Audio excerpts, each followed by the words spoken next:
बिस्मिल्लाहिर्रहमानिर्रहीम। मैं हूं एडवोकेट मियां सदिया वास्तव और आप देख रहे हैं हमारा YouTube channel daily law point. आज इस पॉइंट पर हम बात करना जा रहे हैं वो है कि एक वकूवे की कितनी एफआईआर्स हो सकती हैं।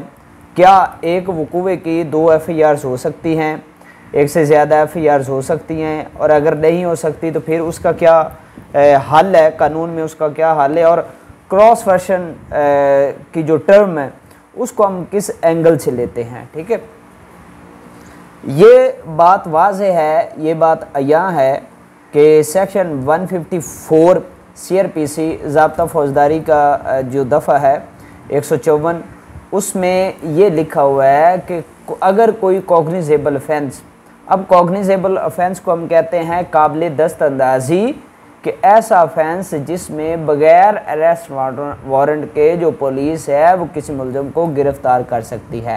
ठीक है, अब ये हम कैसे पता चलेगा कि कौन सा जो जुर्म है वो कॉग्निजेबल है और कौन सा जो जुर्म है वो नॉन कॉग्निजेबल है। तो जो CRPC के लास्ट पर शेड्यूल दिया गया ना, उस शेड्यूल में जहाँ जिस जुर्म के आगे लिखा हुआ है मे अरेस्ट विदाउट वारंट या शैल अरेस्ट विदाउट वारंट, तो वो है कॉग्निजेबल, क्योंकि उसमें वो अरेस्ट कर सकते हैं बगैर अरेस्ट वारंट के। और जहाँ पर लिखा है shall not arrest without warrant या may not arrest without warrant, वो नॉन कॉग्निजेबल है, नाकाबिले दस्तअंदाजी जुर्म है। ठीक है, उसमें बगैर अरेस्ट वारंट के जो पुलिस है वो गिरफ्तार नहीं कर सकती, और जो नॉन कॉग्निजेबल ऑफेंसेस हैं उनकी FIR भी नहीं होती। कम से कम एक कॉग्निजेबल ऑफेंस चाहिए होता है FIR चेकआउट करने के लिए, FIR लॉन्च करने के लिए। ठीक है, बहरहाल कोई भी अगर अक्रंस होता है, फ़र्ज़ करें कि 2 फ्री कैन है, उनकी आपस में लड़ाई हो गई है। अब हुआ क्या कि जो फ्रीक A है उसने भी जो FIR के लिए एप्लीकेशन थाने में दे दी, और जो फ्रीक B है उसने भी FIR के अंदराज के लिए अपनी एप्लीकेशन जो है वो थाने में दे दी। अब वकूवा 1 है और दरखास्तें कितनी आ गई? 2।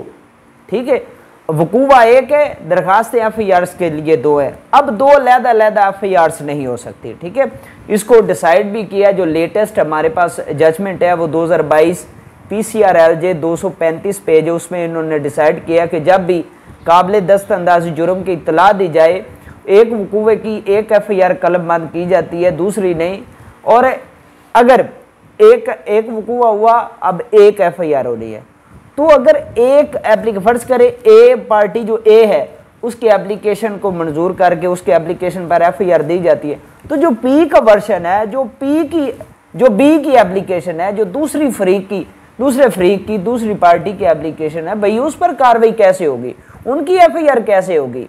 ठीक है, एक FIR होनी है। ठीक है, एक ही FIR हो सकती है, एक ही एप्लीकेशन की FIR हो सकती है, या B की एप्लीकेशन की FIR हो सकती है, एक पार्टी की या दूसरी पार्टी की। अगर A पार्टी की FIR हो जाती है तो जो दूसरी पार्टी है, जो B पार्टी है, उनकी जो एप्लीकेशन है उनकी एप्लीकेशन को जो है वो शामिल मिसल किया जाएगा। इन्वेस्टिगेट में उनको जो तफ्तीशी ऑफिसर होगा, जो इन्वेस्टिगेटिंग ऑफिसर होगा, वो उस तफ्तीश का उनके एप्लीकेशन का हिस्सा बनाएगा, उनके एप्लीकेशन को अपनी तफ्तीश का हिस्सा बनाएगा, और उनके वर्शन को दफ़ा 161 के तहत उनका बयान कलमबंद करेगा, और उनके मुताबिक दफ़ात लगाकर आगे कार्रवाई करेगा। यानी कि इन्वेस्टिगेशन एक ही होगी। अब उस एक इन्वेस्टिगेशन में 2 केस हो गए, एक FIR और दूसरे को हम कहते हैं जिनकी एप्लीकेशन को उन्होंने बतौर 161 के बयान के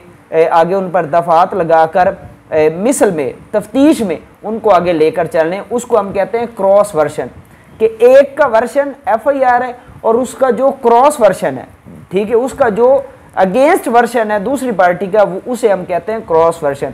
तो क्रॉस वर्शन की FIR नहीं होती, FIR वही होती है, लेकिन उनका जो मैटर है, उनका जो इंस्टांस है, वो कंसीडर FIR ही होती है, वो FIR के बिल्कुल इक्वल होती है।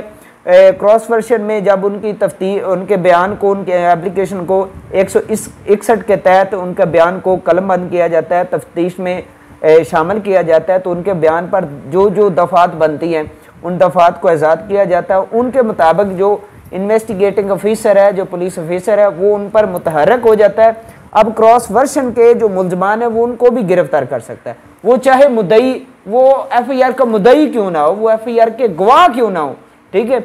और FIR की तफ्तीश करते हुए वो क्रॉस वर्शन के मुद्दई को भी गिरफ्तार कर सकता है अगर उन दोनों में से, उन दोनों के नाम एक दूसरे के एप्लीकेशन में अगर उनके खिलाफ कोई इनक्रिमिनेटिंग मटेरियल जो सफ़ा मिसल पर मौजूद है तो कर सकते हैं। बहरहाल जो क्रॉस वर्शन है, जैसे FIR एग्जिबिट होती है, ठीक है, इन एविडेंस, तो क्रॉस वर्शन भी जो है वो भी एग्जिबिट होती है दूसरा एविडेंस में, ठीक है। तो ट्रायल उनका एक ही होता है, ठीक है, यानी कि मामला जो है ना वो क्रॉस वर्शन का चलान चला जाता है और साथ में दूसरा FIR वाला भी चलान चला जाता है।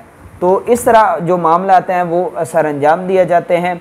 उम्मीद है आपको इस वीडियो को बाबत अगर कोई आप मुबहिम हो, कोई उबहाम हो तो आप रजू कर सकते हैं, मुझे व्हाट्सएप पर रब्ता कर सकते हैं। तो मज़ीद किसी वीडियो में आपके साथ मुलाकात हो, तब तक के लिए अल्लाह हाफ़िज़।